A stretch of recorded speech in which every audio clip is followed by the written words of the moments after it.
Gara jabummaa hamaa fi gara jabummaa akkasii waaqayyo namaa oolchu. Dhala namaatti hin fidiin jechuudha. Akkamitti dhalli namaa mana tokko jiraatee haadha manaaf abbaa manaa ta'ee sadarkaa amma kanaa wal geessisa. Haadha manaa abbaa manaa jechuun qaama tokko mana tokko eegii jiraatanii qaama tokkotti beeknanuun maali gara jabummaan akka kanaa dhugaa dubbachuu baay'ee nama gaddisiisa. Wanti obboleessa keenya abdiirra ga'e jechuudha baay'ee namatti ulfaata dhugaa dubbachuuf. Nagaa hin daganne akkam jirtu nagaa keessanii ani nagaa kooti. Isinis bakkaaf lafa jirtanitti nagaa guutuu akka qabdan abdii guddaan qabaan obboleettiin keessan waaqayyo haa galatu nagaa kooti. Egaa obboleessa keenya abdii namni wallaalee hin jiru. Miidiyaa marrattananii nama kana beekaa jechuudha. Amantaa isaa keessaa ba'ee amantaa biraatti jijjiirratee jechuudha. Namni kamiyyuu hin dogongoraa. Haa ta'u malee amantaa barbaade hordofuu mirga qaba. Garuu amantaa namaa otoo qeequu baatanillee gaariidha. Yoo namaa danda'ameef jechuudha. Haa ta'u malee namni kun jechuudha. Amantaa namaa yeroo darbe qeeqaa turanii namoonni immoo amantaa keenya gadi hin buusin bakkuma dhaqxetti jabeeffadhu jedhanii qeeqaa dubbachaa turanii. Haa ta'u malee namni kun jechuudha. Zayitii haadha manaasaatu daffisee itti naqee jedhamee dubbatame.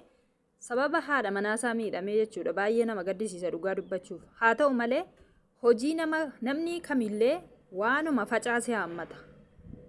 Yeroon jedhu balleessaa isaattiin abbaa matu gaafatama waaqatu firdii itti farada malee nama miti. Maaliif jennaan waaqayyo jira waan ta'eef waaqayyotu bakka ofiisaaf farada waan ta'eef namnis balleessaa namatti faraduun hin danda'amu akka kootti jechuudha. Maaliif nam tokko yoo miidhame itti gammaduun gaarii miti akka kootti. Maaliif miidhame yoo du'e yoo miidhame rakkoon hamaa sarara ga'e itti gammaduun gaarii miti. Maaliif jennaani hanfaradu waaqayyo waan ta'eef nama miti. Kanaaf namni kun dogoggoree yoo amantaa namaallee xiqqeessee qeeqellee waaqayyo haa faradu malee namoonni rakkina isaa kana keessatti gaafa kufu itti gammaduun gaarii miti akka kootti jechuudha. Maaliif namni kun haa jiraatu. Wanta facaase immoo hin haammata namni kamuu. Kanaaf waaqayyo malee kan faradu nama miti. Egaa ani yeroo haati manaasaa zayitii itti naqxee miidhamee jira mana yaalaa jira jedhan waanuma salphaa miidhame natti fakkaate dhugaa dubbachuufi.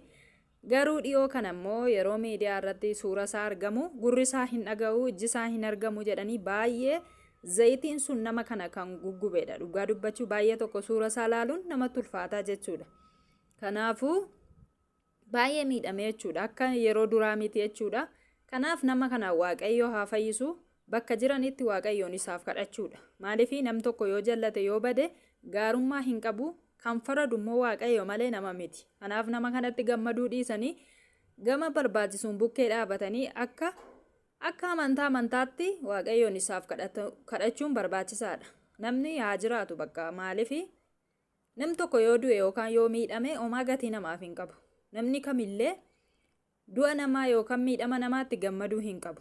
Kanaafuu gatii isaa waaqayyotu kennaaf malee namni qeequu yookaan arrabsuu yookaan bakka jecha hin taane jechuun irra wanta barbaachisuun kadhataniifillee waaqayyo gara fuula isaatti akka deebisu gaariidha dhugaa dubbachuuf akka kootti jechuudha.